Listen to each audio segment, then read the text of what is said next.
Hey everyone, how's it going? Welcome back to another House of the Dragon review. So this is actually my first video in a lot of videos on House of the Dragon Season 2. I used to do a lot of Game of Thrones videos. Like I used to do a lot. I covered The Walking Dead a lot on this channel, but I covered Game of Thrones pretty much as much, if not more, when the show was actually airing. And it's been a while, obviously. House of the Dragon Season 1 I didn't cover too much, but Game of Thrones I covered a lot. And yeah, House of the Dragon Season 2 is here, so I'm going to be covering this quite a bit. I'm definitely really excited about this here because the Dance of the Dragon story is something I've always wanted to be told, and it really does feel like right now we're actually at the part in the story where things are starting to get really exciting, because a lot of Season 1 was a lot of setup, a lot of time jumps here and there to catch us up with the story, to sort of set up all the characters. And I really do appreciate Season 1 for doing that, because it really, it was a really great character development season. Like, it developed every character really well and set up the start of this war where you understood the characters' backstories really well. So obviously this video will contain spoilers for episode 1. Now I am going to be doing some videos just on,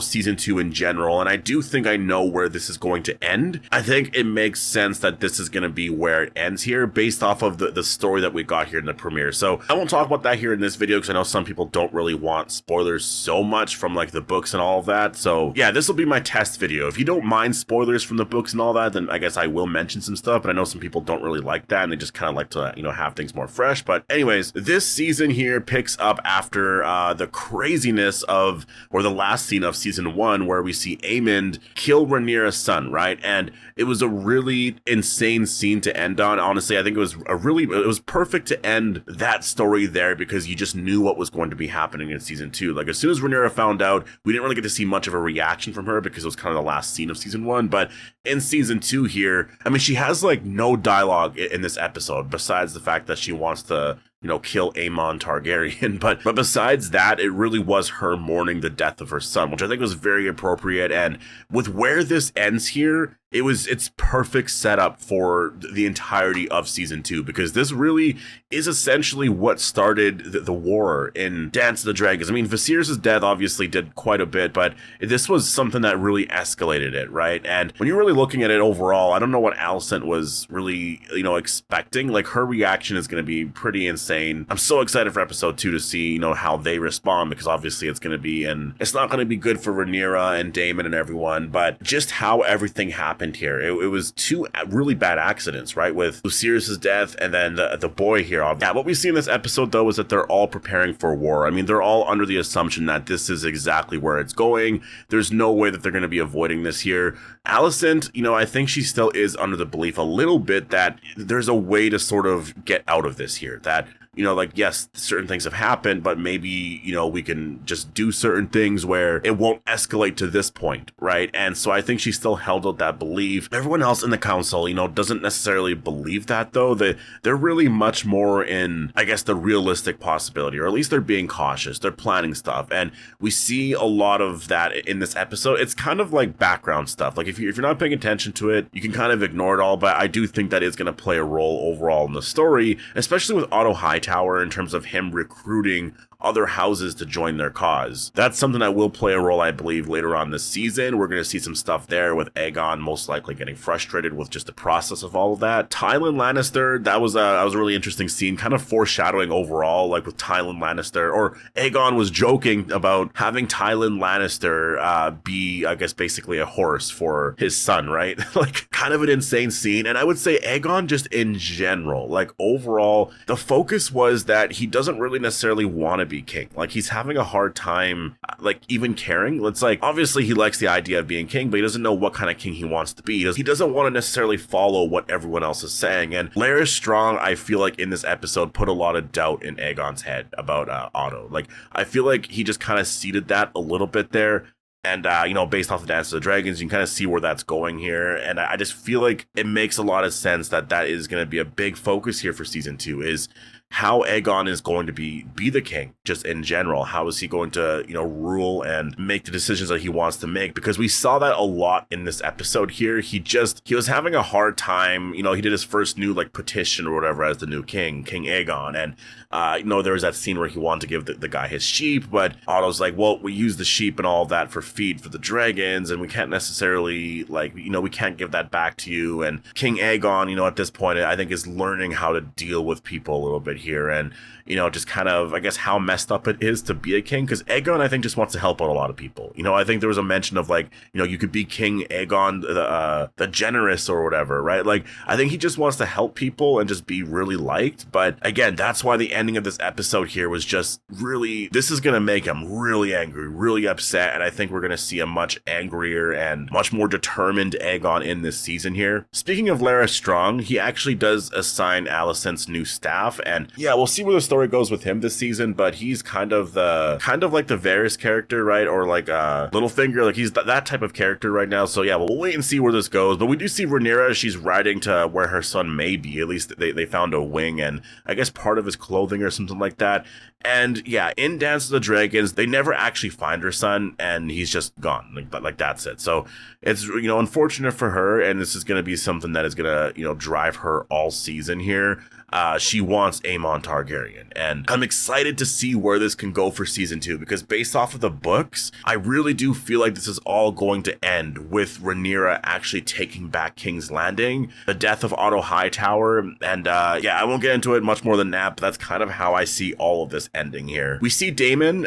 Daemon in this episode is helping out Rhaenyra. He had a quiet episode, kind of. I mean, he was in it a lot, but a lot of his, story was, I guess, help Rhaenyra out, and I mean, obviously do what she wants, basically. Like, he's not really in a place where he's trying to like stop the war, but he's also like, I mean, obviously I guess he wouldn't want to, because like they should have the throne, right? So, but there was a spy giving information to Otto, so Daemon's questioning her, and this was all set up for the Blood and Cheese storyline, which I was actually really excited about them getting into here in this episode. As soon as I saw that, I saw where they were going, I was like, okay, so they're telling this story here in this episode. It makes sense, just timeline wise, that this is the next event here, that this would start it all. I just didn't think we were going to get all of it in this episode, but very happy that we did. Rhaenyra arrives home, and this was sort of, I guess, the setup for all of this here. So they're all ready to just leave to like Harrenhal, etc. But she wants Aemon Targaryen. She wants revenge. It was like her first line of dialogue in the whole episode is where she was like, I want Aemon Targaryen, or whatever. We learned during this here that Lady Jane Arryn has pledged support. Cregan Stark has promised 2,000 men. And we just see this family grieving here. Like, it's really incredible that they focused a lot on this aspect to it. Like, and that's the one thing that I really like about this show, is that they really make you care about both sides. At some points you might like, Team Green or like Team Black, right? It depends on what's happening currently in the story. Like, things change quite a bit. Like, I like all the characters. There's not one team that I'm like leaning more towards. Maybe right now it's House Black just because of what happened. But again, the next episode, it could really focus on Team Green dealing with the, the unfortunate death and just how they're feeling about all of that there. But Daemon arrives to King's Landing, and yeah, he goes to see some spies and learn some info. Well, actually, originally I was like, well, he's learning some info on the Red Keep, and then I was like, oh wait, actually, never mind. He's here to kill Aemon Targaryen, but no, that's not what's actually going to happen. I think a lot of this was actually changed from the Dance of the Dragon story. I don't believe originally this is what it was, that Blood and Cheese were going to King's Landing, or they were in King's Landing, but they were going there to kill Aemon Targaryen. I think it was literally just like, a son for a son, which is what the episode is called. I think it was more intentional what they did, but in here, they play it where it's like more of a mistake. So that's what I mean. When it comes to this show here, there is going to be some differences here. There's going to be a lot of changes that they make because it's an adaptation of the books, right? So don't expect everything to be like, 100% like adapted from the book, which I just think that it shouldn't be. There should always be changes. We actually see Aemon in the episode quite a bit, and he's laughing because everyone's blaming him for starting this war, but they were already plotting it, but yeah, I mean, that's a good point, because yes, Aemon, what he did was messed up, and if you go watch the scene, I don't think it was, I mean, it was an accident, but it was like, you were kind of already trying to do that as well, like, it just, you know what I mean? But all that doesn't matter. Like, House Hightower was planning this for so long. Like, Otto, that was his whole goal here with everything, right? So like, it's hilarious, right? And then Otto shows up and talks to him, and it's just like, I want you to calm down, basically, right? Like, I know that you have all of these like dreams and you want to do things and this and that, but like, we just got to be patient a little bit. just, you know, let the enemy make certain moves and whatever, and just wait to see what we should do. Just don't make things worse for us, basically, right? And as this is all happening, Blood and Cheese are obviously going through King's Landing, and then eventually they find the room with Aegon's children, and yeah, they make Helena choose, and it's a messed up scene overall, obviously. And I will say, I've been seeing a lot of people say that they should have really adapted all this from the comic and really made it way more impactful. I feel like that's just so unnecessary. Like, we kind of got the point. It was already really bad. Like, it was so bad watching that. Like, I just don't really understand that complaint. I think anyone complaining about that, I mean, obviously people have the right to their own opinion. That's totally fine. But I just think that's a lot. I don't know. I don't, obviously really shocking. And it ends with Alicent learning that, yeah, they killed the boy, and now Rhaenyra wants Aemon still, obviously, and this is just gonna set off a bunch of just insanity everywhere, right? And so I think it was the perfect episode to set up all of this here. And again, Aegon, this episode was really trying to find his way as the king. Learning that his son died, I think, is gonna set him off, obviously. So this is gonna be bad. This is gonna be really, really bad, and I'm excited to see where episode 2 is gonna go, especially when Daemon and Rhaenyra find out that, oh, actually, they killed someone else. They didn't kill Aemon, and this is gonna be a whole, like, because Rhaenyra's gonna feel bad for that too, I'm sure, right? Just be like, well, I didn't mean to do that. All this miscommunication and all of that, I mean, that's gonna cost a lot. But yeah, that was episode 1. I'm really excited for episode 2. I'm gonna be doing a lot of videos breaking down some stuff from episode 1 and talk about just some ideas for the season and whatnot. So really just expect House of the Dragon videos every day, because that's kind of my plan, is to have House of the Dragon videos every day with Walking Dead content, also mixed in with The Boys as well, because The Boys will be airing. I'll be doing a lot less of The Boys, but as the season picks up, I will focus a lot more on that, probably around Thursday, Friday. Yeah, just stay tuned for all of that. Next, I'll be doing a video on episode 2 and talking about what to expect for that episode and all that. So hope you guys all enjoyed the video, and I'll see you guys in the next one.